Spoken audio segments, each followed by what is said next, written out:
Shalom, kita bertemu lagi pada hari ini, hari pertama di bulan Januari 2021. Tema kita pada firman Tuhan hari ini adalah Ebenezer. Mari kita berdoa. Tuhan, terima kasih karena kami dapat kembali duduk di kaki Tuhan, menyembah Tuhan, memuji, dan kami sekarang mau mendengarkan firman Tuhan. Berfirmanlah Tuhan, kami siap untuk mendengar. Kami minta Tuhan mengurapi semua kami supaya firman Tuhan tertanam dalam hidup kami. Kami juga berdoa supaya Tuhan mengurapi hamba-Mu, supaya hamba-Mu dapat menyampaikan isi hati-Mu. Terima kasih Tuhan. Sementara kami mendengarkan firman Tuhan, Tuhan memberkati kami. Dalam nama Yesus. Haleluya. Amin. Saudara-saudara yang dikasihi Tuhan, tema kita adalah Ebenezer. Kita baca dulu ayat dalam 1 Samuel 7, ayat 12 dan 13.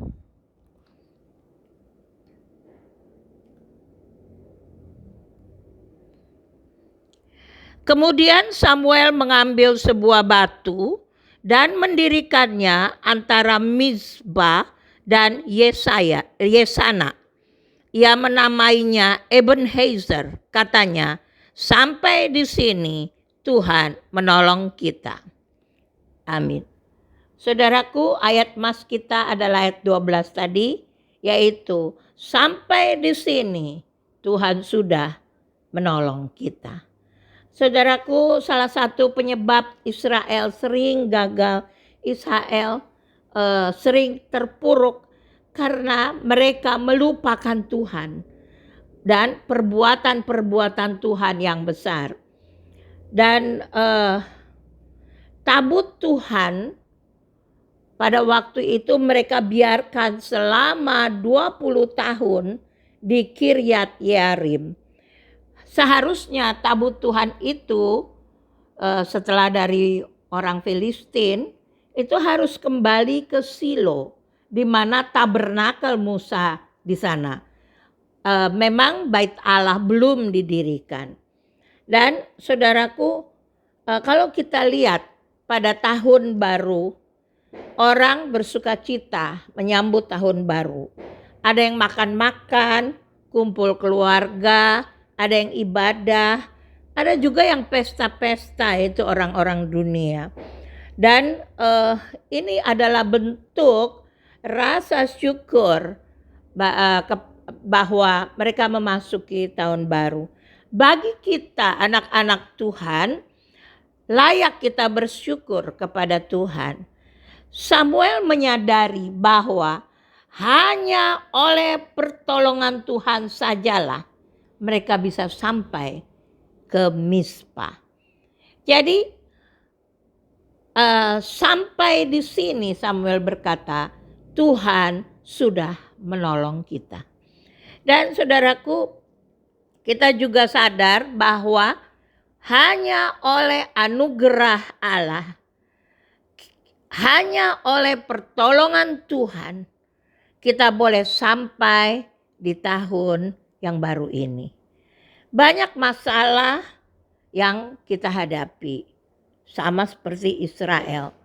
Dan juga kita lewati, tetapi Tuhan selalu menolong kita. Nah, Mizpah artinya menara jaga. Penjagaan Tuhan yang telah membuat kita sampai di awal tahun baru ini. Jadi menara jaga, penjagaan Tuhan. Ebenezer itu, Eben adalah batu, Hezer adalah penolong. Jadi Tuhan adalah batu penolong. Dan Tuhan sudah menjaga sampai saat itu. Dalam keadaan bermacam-macam persoalan yang dihadapi oleh Israel. Nah, saudaraku, kita belajar dari Ebenezer ini. Israel pada waktu itu menjadi bulan-bulanan orang Filistin. Kita ingat pada waktu yang lalu tabernakel itu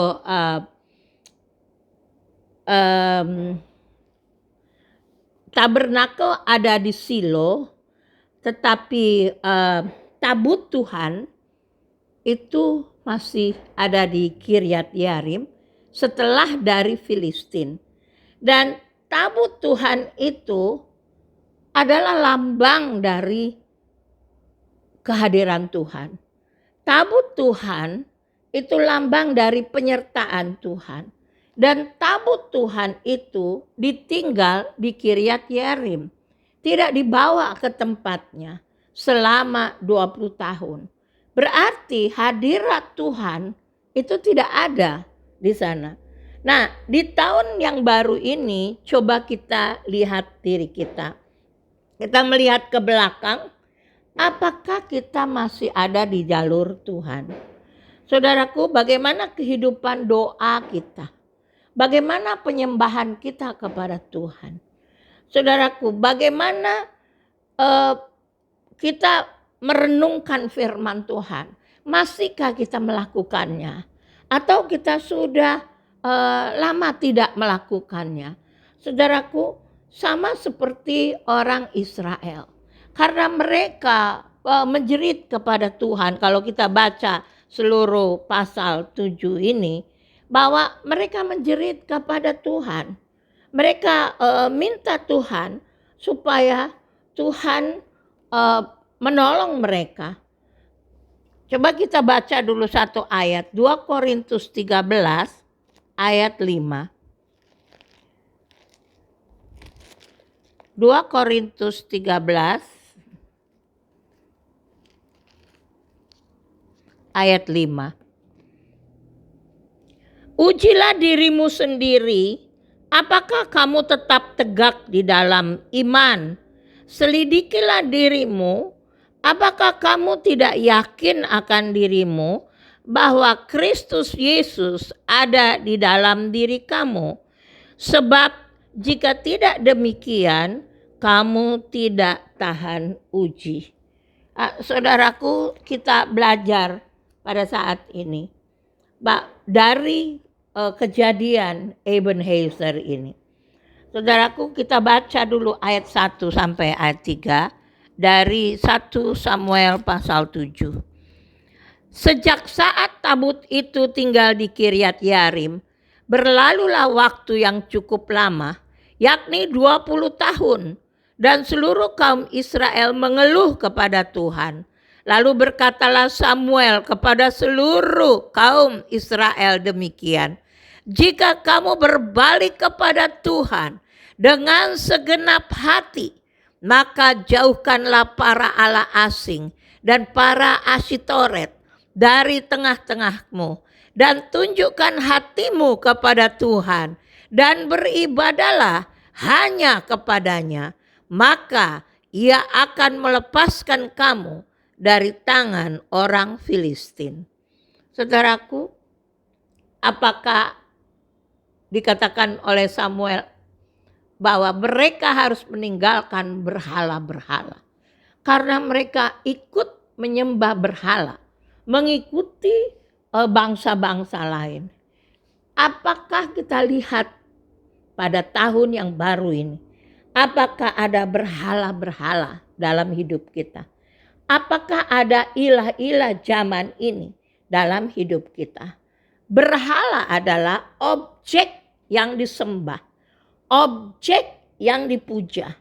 Kalau objek itu Tuhan, kita sebut Allah.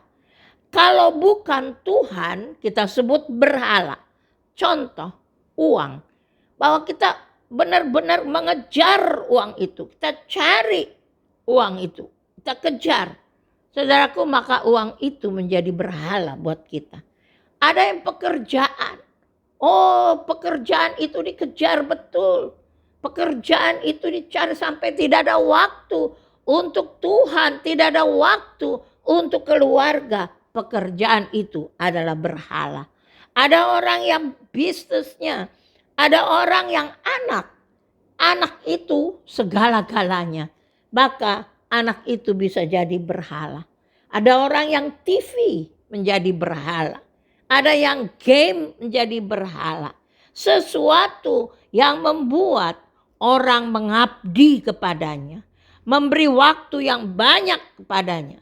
Ya, orang yang melayani dia dianggap paling berharga, maka itulah berhala kita. Jadi kita harus melihat diri kita. Kalau kita ada bergantung kepada sesuatu, itu berhala. Saudaraku, ada juga yang berhala, suami menjadi berhala. Ada istri menjadi berhala. Saudaraku, karena jiwanya melekat di sana. Yang paling dirasa paling berharga itu, maka itu menjadi berhala. Dan saudaraku, kalau kita menyembah Tuhan dengan sungguh-sungguh, Tuhan di atas segala-galanya, maka kita bisa menikmati. Kita bisa menikmati apa-apa tanpa persekutuan dengan Tuhan. Dan itu berarti bahwa tanpa persekutuan dengan Tuhan kita bisa nikmati, berarti itu Tuhan bukanlah Allah kita. Kalau orang bisa menikmati dunia tanpa persekutuan dengan Tuhan, dia tidak menjadikan Tuhan Allahnya. Kita lihat lagi dalam 2 Korintus 4 ayat 3 dan 4. 2 Korintus 4 ayat 3 dan 4.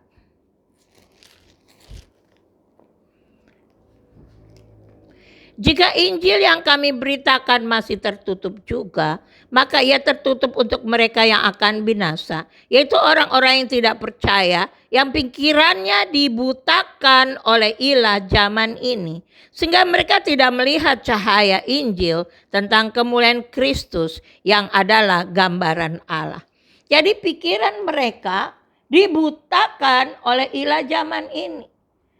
Mereka uang membutakan pikiran mereka. Semua berhala-berhala yang mereka anggap berharga itu membutakan pikiran mereka, kata firman Tuhan.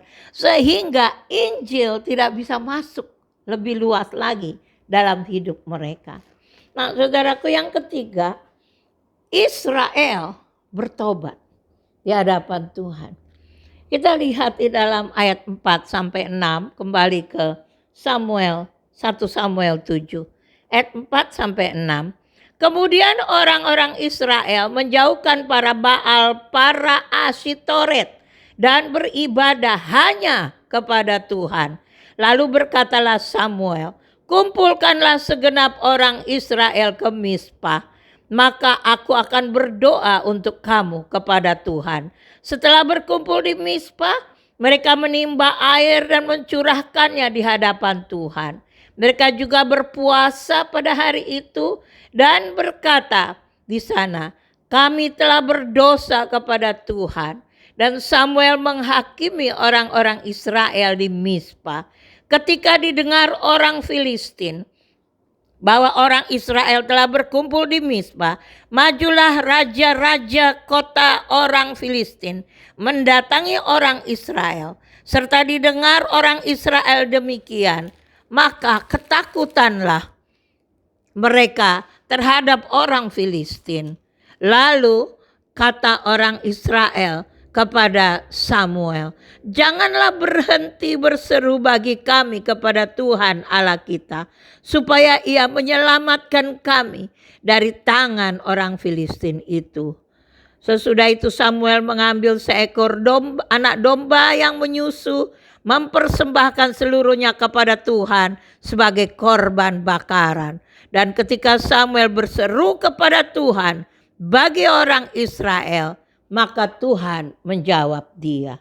Saudaraku, kalau ada pertobatan, maka jalan di depan kita akan berubah. Saudaraku, bertobat itu artinya kita perlu berbalik dari jalan kita yang lama, yang salah. Jangan lagi melakukan apa yang menyakiti hati Tuhan.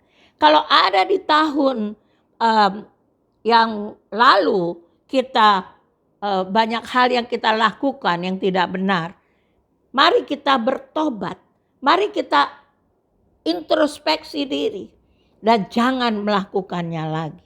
Karena kita ini memasuki satu tahun yang baru, era yang baru. Kita mau baru dengan Tuhan. Kita mau sesuatu terjadi di dalam hidup kita di tahun ini. Semakin penuh kemuliaan dengan Tuhan. Mari kita lihat di dalam Wahyu pasal 2 ayat 4 dan 5. Namun demikian aku mencela engkau karena engkau telah meninggalkan kasihmu yang semula. Sebab itu ingatlah betapa dalamnya engkau telah jatuh. Bertobatlah dan lakukan lagi apa yang semula engkau lakukan. Jika tidak demikian, aku akan datang kepadamu dan aku akan mengambil kaki dianmu dari tempatnya jikalau engkau tidak bertobat. Jadi saudaraku, mari kita lihat diri kita. Duduk di kaki Tuhan dan flashback ke apa yang kita lakukan di tahun yang lalu. Saudaraku, kita harus mulai jalan yang baru. Satu era yang baru dengan Tuhan. Nah, lalu kemudian yang keempat, penjagaan Tuhan dan pertolongan Tuhan sangat terbukti. Kita lihat di dalam Ebenezer ini, peristiwa Ebenezer, yaitu di dalam ayat 7 sampai 11.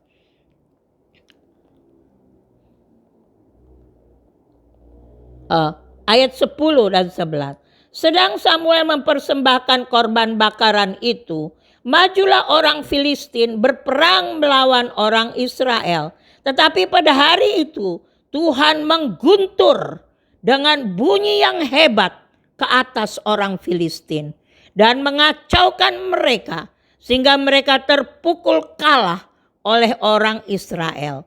Keluarlah orang-orang Israel dari Mispa dan mengejar orang Filistin itu dan memukul mereka kalah sampai hilir Betkar.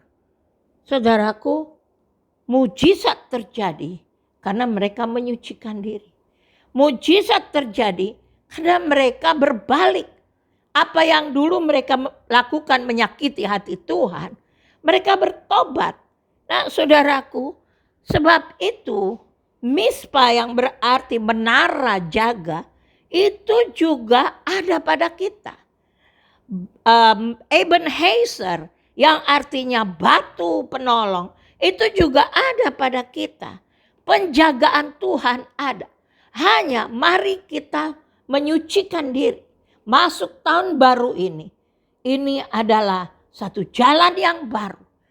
Hubungan kita dengan Tuhan itu harus dekat. Maka kita akan melihat. Kita akan berjalan dari mujizat kepada mujizat. Dan alami mujizat setiap kali. Nah, sekarang bagian yang kelima. Samuel berkata, sampai di sini Tuhan sudah menolong kita. Saudaraku, lalu Samuel membuat batu yang tadi kita baca.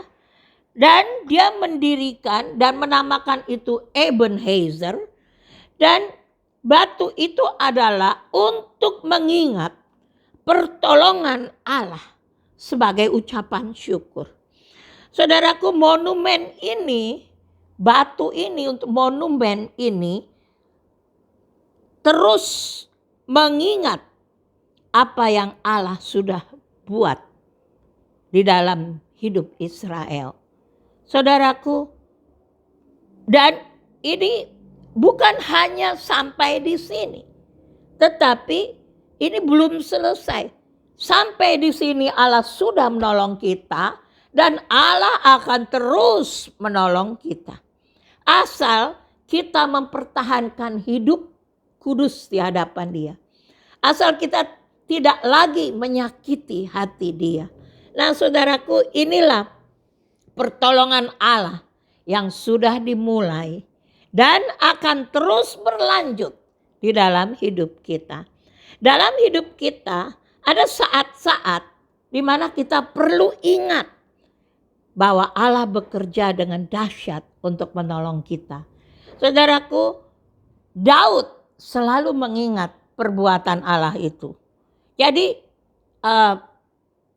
Daud di dalam Mazmur 143 ayat 5 dan 6, Daud berkata,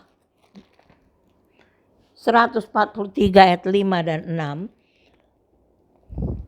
aku teringat kepada hari-hari dahulu kala, aku merenungkan segala pekerjaanmu, aku memikirkan perbuatan tanganmu, aku menadahkan tanganku kepadamu, jiwaku haus kepadamu seperti tanah yang tandus. Aku teringat, setiap kali mengingat. Kenapa? Supaya satu, membangkitkan iman kita, membangkitkan gairah kita kepada Tuhan. Yang kedua, untuk dapat membuat kita bersyukur pada Tuhan. Bersyukur itu harus keluar dari dalam. Dan itu hanya bisa kalau kita merenungkan perbuatan-perbuatan Tuhan yang besar. Mari kita renungkan perbuatan Tuhan selama tahun yang lalu. Amin. Kita berdoa. Terima kasih Tuhan, berkati tahun ini, tahun yang baru ini. Kami mau berjalan dengan Tuhan, kami mau mengalami mujizat demi mujizat. Dan kami berdoa, Tuhan, bahwa pertolongan Tuhan tetap ada buat kami. Ebenezer, batu penolong itu ada pada kami. Terima kasih Tuhan. Kami berdoa Tuhan memberkati kami semua. Kami serahkan semua persoalan soal COVID-19 ini ke dalam tangan Tuhan. Tuhan biar mujizat terjadi. Tuhan kami juga berdoa Tuhan memberkati semua jemaat. Terima kasih Tuhan. Dan saudara-saudara yang dikasih Tuhan, mari kita bangun berdiri dan terimalah berkat Tuhan. Tuhan memberkati engkau dan melindungi engkau. Tuhan menaungi engkau dengan wajahnya dan memberi engkau kasih karunia. Tuhan menghadapkan wajahnya kepadamu dan memberi engkau damai sejahtera. Diberkatilah engkau pada waktu masuk rumahmu dan diberkatilah engkau pada waktu keluar rumahmu. Tuhan akan membuka bagimu perbendaharaannya yang melimpah dan memberkati segala pekerjaanmu. Tuhan akan mengangkat engkau menjadi kepala dan bukan menjadi ekor. Kau akan tetap naik dan bukan turun apabila kau mendengarkan perintah Tuhan dan melakukannya dengan setia. Kasih karunia dari Tuhan Yesus Kristus, kasih Allah Bapa dan persekutuan dengan Roh Kudus menyertai saudara-saudara sekalian mulai saat ini sampai selama-lamanya. Amin. Selamat tahun baru. Tuhan memberkati.